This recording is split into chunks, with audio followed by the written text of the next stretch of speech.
Action.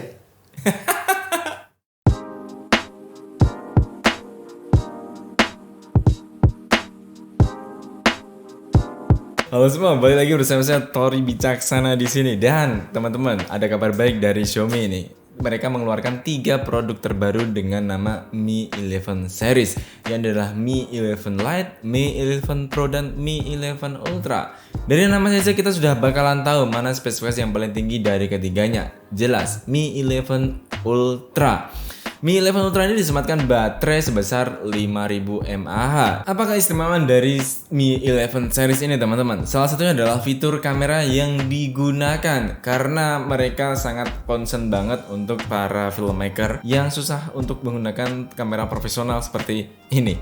Sorry, bukan maksud menyinggung ya. Enggak, tapi maksudnya begini, memang Mi 11 series ini lebih concernnya di kamera. Teman-teman bayangkan saja ketika sebuah kamera handphone disematkan dengan kamera sebesar 50 megapiksel, dan ini nggak hanya itu, dengan kamera utama sebesar 50 megapiksel dan kamera ultrawide telephoto sebesar 48 megapiksel. Nah, yang lebih mewah lagi adalah kamera si Xiaomi Mi 11 Ultra ini dapat nomor 1 di DxOMark. Jadi dia meninggalkan jauh dari Huawei Mate 40 Pro dan bahkan Xiaomi Mi 10 Ultra pun ketinggalan. Dia menduduki peringkat nomor 1 untuk kelas smartphone kamera. Mantap banget. Juga salah satu kamera depannya sebesar 20 megapiksel. Kombinasi yang sangat ciamik, 50, 48, dan 20 megapiksel.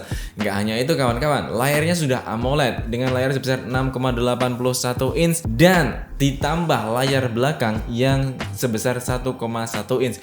Fungsinya apa? Jelas, fungsinya adalah untuk ngasih notifikasi dan membantu saat kita selfie. Bisa dibayangkan kan? Bisa dong. Gak hanya sekedar untuk membantu selfie, tapi layar kedua ini juga berfungsi untuk menginformasikan segala sesuatu, misalkan cuaca atau notifikasi lainnya yang masuk di handphone kita. Jadi nggak perlu balik, tapi cukup ditengok aja begitu, bisa kali ya. Oke. Mi 11 Ultra ini juga sangat mengejutkan bagi saya pribadi tentunya, karena dia disematkan dengan layar 1440 pixel, sampling touch sebesar 480 Hz, dan refresh rate-nya sebesar 120 Hz. Untuk dapur pacunya, si Mi Ultra 11 ini disematkan dengan Snapdragon 888, serial terbaru dari Snapdragon. Tentu istimewa kan? Ya jelas lah. Untuk kapasitas RAM-nya hingga 12 GB dengan internal 512 GB. Ini setengahnya bakal jadi 1 TB ya. Oke, jelas lah. Dan tentu yang terpenting adalah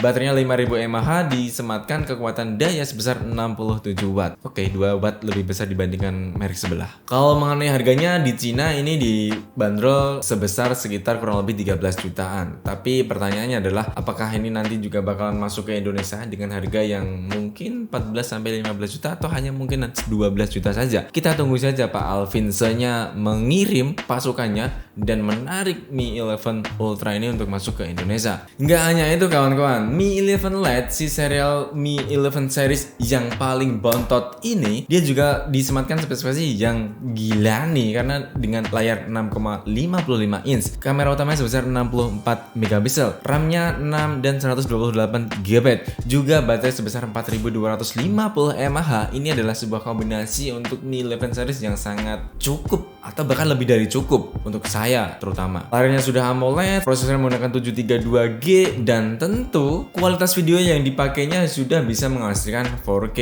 Ini kabar baik bagi siapapun sekali lagi yang suka dengan filmmaker dan fotografi. Oh ya, untuk kualitas suaranya tidak bisa diragukan lagi karena mereka menggandeng Harman Kardon untuk disematkan dalam Mi 11 Ultra dan Mi 11 Lite ini, sehingga bagi siapapun yang suka banget mengenai musik, kemudian chill dan out dan semuanya lah yang berkaitan dengan hiburan, tentu ini sangat membantu sekali. Nggak hanya sekedar membantu, memuaskan telinga kita. Mantap kan? Ya jelas mantap lah. Bang, gimana untuk 11 Pro-nya? Nah ini nih, memang si Xiaomi ini kayaknya punya intrik yang sangat bagus sekali ya, menciptakan Mi 11 Lite, Mi 11 Pro, dan Mi 11 Ultra. Dan ini nggak hanya sekedar berbicara mengenai budget, tapi mengenai kebutuhannya masing-masing. Bayangkan saja dengan Mi 11 Lite mendapatkan 64 megapiksel dengan ketentuan ketentuan-ketentuan yang berlaku. Dengan Mi 11 Ultra mendapatkan 50 megapiksel meskipun dengan sensor yang berbeda dengan Mi 11 Lite.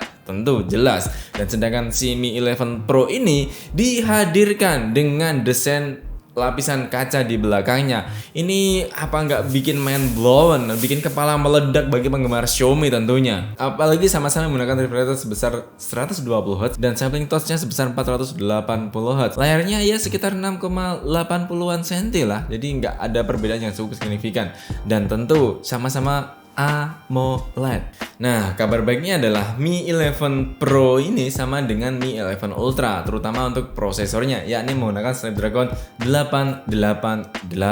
Bedanya adalah Mi 11 Pro ini menggunakan ultrawide sebesar 13 megapiksel yang bisa selebar 123 derajat dan 8 megapiksel untuk kamera telefotonya. Kemampuan optiknya bisa 5 kali zoom dan digitalnya hingga 50 kali zoom. Ini deket banget pasti ya. Nah, untuk Mi 11 Pro dan Mi 11 Ultra ini sama-sama sudah water resistant, yakni mengantongi sertifikat IP68.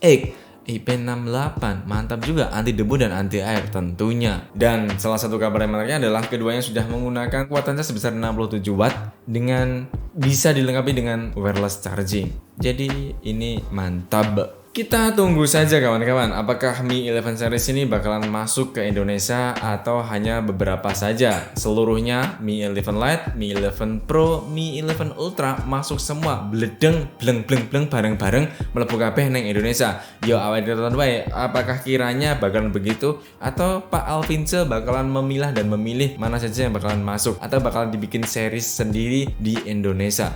Kita tunggu saja. Oke, sambil menunggu kabar Mi 11 Pro dan semuanya ini datang ke Indonesia, kita lanjut ke informasi yang kedua, yakni adalah Mi Band 6, serial terbaru dari Mi Band tentunya. Dia adalah penerus dari generasi sebelumnya, Mi Band 5, yang secara software, secara fitur itu lebih baik. Jelas, namanya aja Mi Band 6. Dari fitur olahraga misalnya, dia diupdate menjadi 30 jenis olahraga yang berbeda dibandingkan yang sebelumnya. Ini jadi kabar baik juga. Segala macam bentuk olahraga jadinya bakalan ada di sini. Yang belum ada mungkin panco kali ya. Nanti bisa dipikirkan oleh si Xiaomi, oke? Ini usulan saya menarik loh. Nah, perbedaan signifikan apa lagi yang ada di Mi Band 6 ini? Tentu ini soal layar yang semakin besar, yakni 1,56 inch dibandingkan dengan layar yang sebelumnya hanya 1,1 inch saja. Ya, 5,5 inch lebih besar itu lumayan besar ya. Dan katanya si Mi Band 6 ini digadang-gadang atau bahkan diklaim jadi lebih punya akurasi yang lebih tinggi dibandingkan dengan yang sebelumnya, apalagi kalau misalkan dibuat untuk berjalan dan berlari. Nggak hanya itu kawan-kawan, Mi Band 6 ini juga punya kemampuan pelacakan saturasi oksigen dalam darah, baik dalam kondisi saat tidur maupun dalam kondisi saat terjaga, bahkan saat olahraga juga. Kabarnya si Mi Band 6 ini juga ada namanya Personal Activity Intelligence. Jadi CPEI ini adalah salah satu fitur yang dipakai oleh Mi Band 6 untuk menentukan seberapa pengaruh Mi Band 6 ini terhadap penggunanya. Jadi kayak mungkin ada laporan pertanggungjawaban dari Mi Band untuk penggunanya. Jadi kayak biar nggak sia-sia gitu kalau pakai Mi Band. Barangkali seperti itu logikanya. Menarik banget. Nah, Mi Band 6 ini juga dibekali dengan baterai sebesar 125 mAh yang bisa bertahan hingga 14 hari. Dan kabarnya di Cina sana, si Mi Band 6 ini ada dua varian, yakni NFC dan non-NFC. Salah satu fiturnya tentu untuk melakukan pembayaran. Kalau misalkan ada fitur lainnya yang bisa dikoneksikan melalui Mi Band, itu adalah sebuah beruntungan bagi kita barangkali ya. Nah, pertanyaan terakhir saya adalah kira-kira berapa harganya dari Mi Band 6 ini kawan-kawan? Kalau melansir dari kompas.com ya, di sana disebutkan kurang lebih harganya Mi Band 6 ini berada mulai dari 600 ribuan. Terutama ini untuk yang NFC. Kalau yang non NFC hanya sekitar 500 ribuan rupiah aja. Ini kalau ditaksir dari per tanggal 2 April sekarang.